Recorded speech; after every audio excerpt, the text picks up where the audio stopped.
આ રાધા અવતાર કથામાં લખ્યું છે.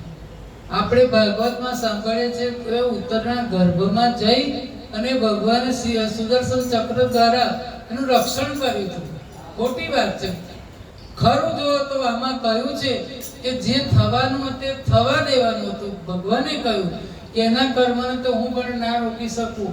ઉત્તરાના બાળક મરી જશે પછી જીવાડવાનો છે. જીવતદાન કે જેને કહેવાય છે પુનર્જન્મ. પણ આ વાત આપણા બેની વચ્ચે રાખજે. હવે પુત્ર વધુ ઉત્તરા માટે પ્રસવ કાળ તદ્દન નજીક આવ્યો છે. યુધિષ્ઠિર દુખી હતા. આટલા બધા સ્વજનોને વડીલોની જાનહાનિ થઈ, તેમાંથી હજુ તેના જીવને હજુ કળ વળી નથી.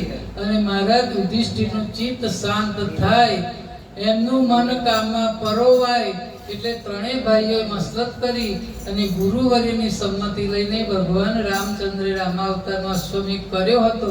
એવી યોજના કરી.